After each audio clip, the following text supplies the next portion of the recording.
অনুরোধ করছি জুলাই ঘোষণাপত্র পাঠের সময় মাননীয় প্রধান উপদেষ্টার পাশে দাঁড়িয়ে সংহতি জানানোর জন্য। শীর্ষ রাজনৈতিক দলের নেতৃবৃন্দকে সাথে নিয়ে এবারে জুলাই ঘোষণাপত্র পাঠ করছেন মাননীয় প্রধান উপদেষ্টা ডক্টর মোহাম্মদ ইউনূস। আসসালামু আলাইকুম। আজকে দেশের নেতৃবৃন্দকে সঙ্গে নিয়ে জাতির যে গুরুত্বপূর্ণ দায়িত্ব পালন করতে আমরা এসেছি, আল্লাহ তার জন্য আমাদের জন্য রহমত বর্ষণ করছেন। আল্লাহর রহমত নিয়ে আমি এই ঘোষণাপত্র পাঠ করব। বিসমিল্লাহির রহমানির রহিম। যেহেতু উপনিবেশ বিরোধী লড়াইয়ের সুদীর্ঘকালের ধারাবাহিকতায় এই ভূখণ্ডের মানুষ দীর্ঘ 23 বছর পাকিস্তানের স্বৈরশাসকদের বঞ্চনা ও শোষণের বিরুদ্ধে রুখে দাঁড়িয়েছিল এবং নির্বিচার গণহত্যার বিরুদ্ধে গণপ্রতিরোধ গড়ে 1971 সালে 26শে মার্চ স্বাধীনতা ঘোষণা করে রক্তক্ষয়ী মুক্তিযুদ্ধের মাধ্যমে জাতীয় মুক্তির লক্ষ্যে বাংলাদেশ রাষ্ট্র প্রতিষ্ঠা করেছিল। এবং যেহেতু বাংলাদেশের আপামর জনগণ দীর্ঘ আন্দোলন সংগ্রামের মধ্য দিয়ে এই ভূখণ্ডে স্বাধীনতার ঘোষণাপত্রে বিবৃত সাম্য, মানবিক মর্যাদা, সামাজিক সুবিচারের ভিত্তিতে উদার গণতান্ত্রিক রাষ্ট্র বিনির্মাণের আকাঙ্ক্ষাকে বাস্তবায়নের জন্য সর্বোচ্চ ত্যাগ স্বীকার করেছে, এবং যেহেতু স্বাধীন বাংলাদেশের 1972 সালের সংবিধান প্রণয়ন পদ্ধতি এর কাঠামোগত দুর্বলতা ও অপপ্রয়োগের ফলে স্বাধীনতা পরবর্তী আওয়ামী লীগ সরকার মুক্তিযুদ্ধের জন আকাঙ্ক্ষা পূরণে ব্যর্থ হয়েছিল এবং গণতন্ত্র ও রাষ্ট্রীয় প্রতিষ্ঠানগুলোর কার্যকারিতা ক্ষুণ্ণ করেছিল। এবং যেহেতু স্বাধীনতা পরবর্তী আওয়ামী লীগ সরকার স্বাধীনতার মূল মন্ত্র গণতান্ত্রিক শাসন ব্যবস্থার বিপরীতে বাকশাল নামে সাংবিধানিকভাবে একদলীয় শাসন ব্যবস্থা কায়েম করে এবং মত প্রকাশ ও বিচার বিভাগের স্বাধীনতা হরণ করে, যার প্রতিক্রিয়ায় 1975 সালের 7ই নভেম্বর দেশের সিপাহী জনতার ঐক্যবদ্ধ বিপ্লব সংগঠিত হয় এবং পরবর্তী সময়ে একদলীয় বাকশাল পদ্ধতির পরিবর্তে বহুদলীয় গণতন্ত্র, মত প্রকাশ ও বিচার বিভাগের স্বাধীনতা পুনঃপ্রবর্তনের পথ সুগম হয়। এবং যেহেতু 80-র দশকে সামরিক স্বৈরশাসনের বিরুদ্ধে দীর্ঘ 9 বছর ছাত্র জনতার অবিরাম সংগ্রামের মধ্য দিয়ে 1990 সালে গণ অভ্যুত্থান সংগঠিত হয় এবং 91 সনে পুনরায় সংসদীয় গণতান্ত্রিক শাসন ব্যবস্থার প্রবর্তন করা হয়। এবং যেহেতু দেশি বিদেশি চক্রান্তে সরকার পরিবর্তনের গণতান্ত্রিক প্রক্রিয়া ব্যাহত হওয়ায় 1/11 মতো ষড়যন্ত্রমূলক ব্যবস্থার মাধ্যমে বাংলাদেশে শেখ হাসিনার একচ্ছত্র ক্ষমতা, আধিপত্য এবং ফেসিবাদের পথ সুগম করা হয়।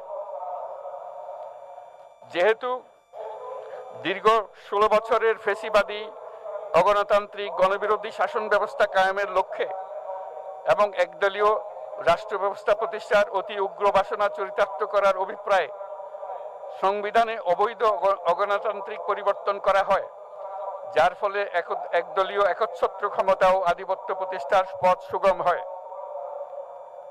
এবং যেহেতু শেখ হাসিনার আওয়ামী লীগ সরকারের দুঃশাসন, গুম খুন, আইন বহির্ভূত হত্যাকাণ্ড, মত প্রকাশের স্বাধীনতা হরণ এবং একদলীয় স্বার্থে সংবিধান সংশোধন ও পরিবর্তন বাংলাদেশের সকল রাষ্ট্রীয় সাংবিধানিক প্রতিষ্ঠানসমূহকে ধ্বংস করে। এবং যেহেতু হাসিনা সরকারের আমলে তারই নেতৃত্বে একটি চরম গণবিরোধী, একতান্ত্রিক ও মানবাধিকার হরণকারী শক্তি বাংলাদেশকে একটি ফেসিবাদী, মাফিয়া এবং ব্যর্থ রাষ্ট্রের রূপ দিয়ে আন্তর্জাতিকভাবে বাংলাদেশের ভাবমূর্তি ক্ষুণ্ণ করে এবং যেহেতু তথাকথিত উন্নয়নের নামে শেখ হাসিনার ফেসিবাদী নেতৃত্বে সীমাহীন দুর্নীতি, ব্যাংক লুট, অর্থ পাচার ও অর্থনৈতিক প্রতিষ্ঠানগুলিকে ধ্বংসের মধ্যে দিয়ে বিগত পতিত দুর্নীতিবাজ আওয়ামী লীগ সরকার বাংলাদেশ ও এর অমিত অর্থনৈতিক সম্ভাবনাকে বিপর্যস্ত করে তোলে এবং পরিবেশ, প্রাণ বৈচিত্র্য ও জলবায়ুকে বিপন্ন করে। এবং যেহেতু শেখ হাসিনার ফ্যাসিস্ট সরকারের বিরুদ্ধে রাজনৈতিক দল, ছাত্র শ্রমিক সংগঠন সহ সমাজের সর্বস্তরের জনগণ গত প্রায় 16 বছর যাবৎ নিরন্তর গণতান্ত্রিক সংগ্রাম করে জেল জুলুম, হামলা মামলা, গুম খুন ও বিচার বহির্ভূত হত্যাকাণ্ডের শিকার হয়। এবং যেহেতু বাংলাদেশে বিদেশি রাষ্ট্রের অন্যায় প্রভুত্ব, শোষণ ও খবরদারিত্বের বিরুদ্ধে এদেশের মানুষের ন্যায়সঙ্গত আন্দোলনকে বহিঃশক্তির তাবেদার আওয়ামী লীগ সরকার নিষ্ঠুর শক্তি প্রয়োগের মাধ্যমে দমন করে। এবং যেহেতু অবৈধভাবে ক্ষমতা অব্যাহত রাখতে আওয়ামী লীগ সরকার 3টি প্রহসনের নির্বাচনে এর জাতীয় সংসদ নির্বাচন এদেশের মানুষকে ভোটাধিকার ও প্রতিনিধিত্ব থেকে বঞ্চিত করে। যেহেতু আওয়ামী লীগ আমলে ভিন্ন মতের রাজনৈতিক নেতাকর্মী, শিক্ষার্থী, তরুণদের নিষ্ঠুরভাবে নির্যাতন করা হয় এবং সরকারি চাকুরিতে একচেটিয়া দলীয় নিয়োগ এবং কোটাভিত্তিক বৈষম্যের কারণে ছাত্র, চাকুরি প্রার্থী, নাগরিকদের মধ্যে চরম ক্ষোভের জন্ম হয়।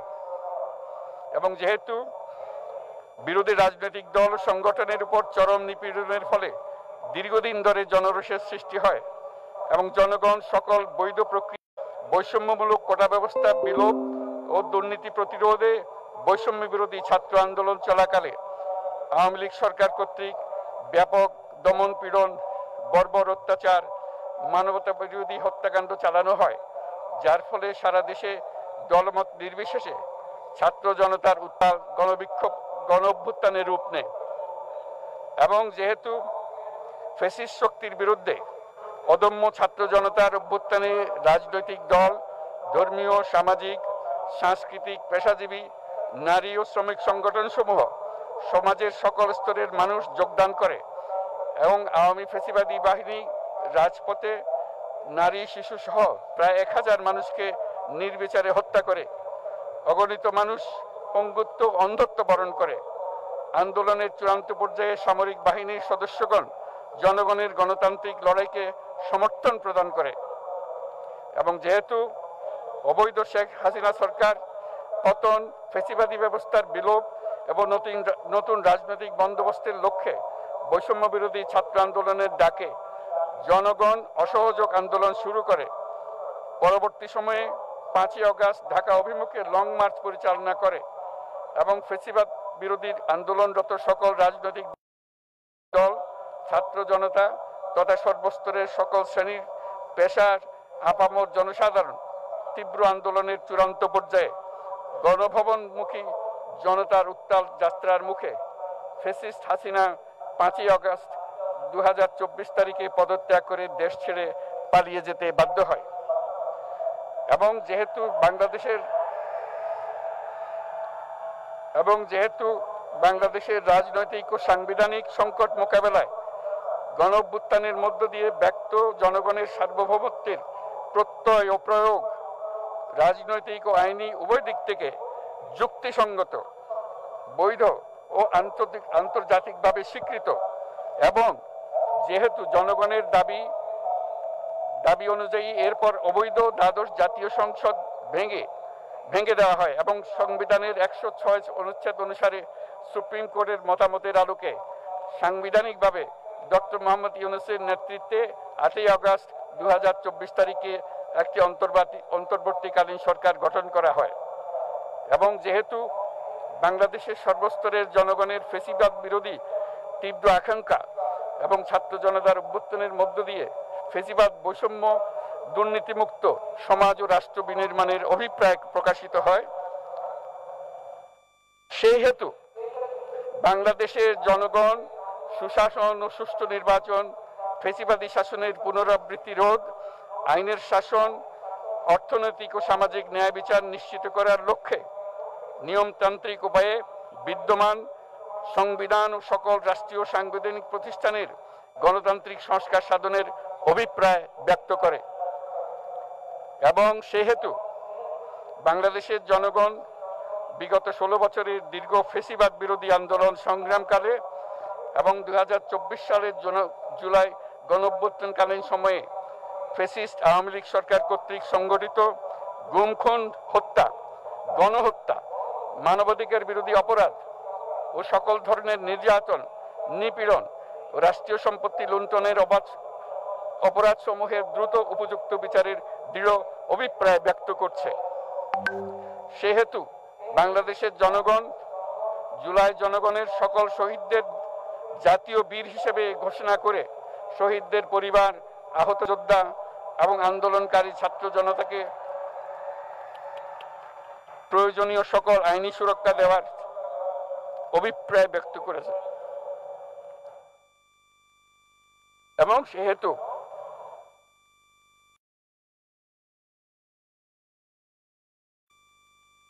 বাংলাদেশের জনগণ যুক্তিসঙ্গত সময়ে আয়োজিতব্য অবাধ ও সুষ্ঠু ও নিরপেক্ষ একটি নির্বাচনের মাধ্যমে গঠিত জাতীয় সংসদে প্রতিশ্রুত প্রয়োজনীয় সাংবিধানিক সংস্কারের মাধ্যমে দেশের মানুষের প্রত্যাশা, বিশেষত তরুণ প্রজন্মের আকাঙ্ক্ষা অনুযায়ী আইনের শাসন ও মানবাধিকার, দুর্নীতি, শোষণমুক্ত, বৈষম্যহীন ও মূল্যবোধ সম্পন্ন সমাজ এবং গণতান্ত্রিক রাষ্ট্র ব্যবস্থা প্রতিষ্ঠার অভিপ্রায় ব্যক্ত করেছে এবং সেহেতু বাংলাদেশের জনগণ এই প্রত্যাশা ব্যক্ত করছে যে একটি পরিবেশ ও জলবায়ু সহিষ্ণু, অন্তর্ভুক্তিমূলক, টেকসই উন্নয়ন কৌশলের মাধ্যমে বর্তমান ও ভবিষ্যৎ প্রজন্মের অধিকার সংরক্ষিত হবে এবং সেহেতু বাংলাদেশের জনগণ এই অভিপ্রায় ব্যক্ত করছে যে ছাত্র গণঅভ্যুত্থানের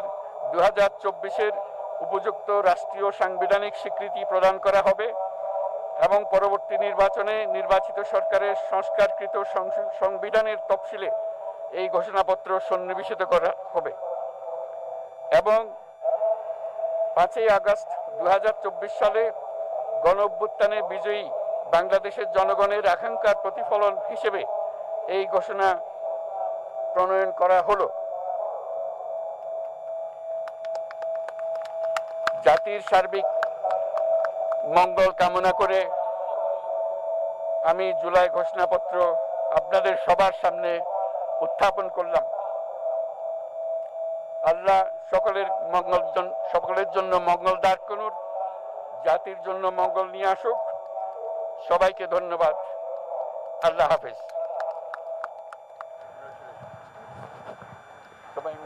সম্মানিত সুধীবৃন্দ, ঐতিহাসিক জুলাই ঘোষণাপত্র পাঠ শেষ হলো।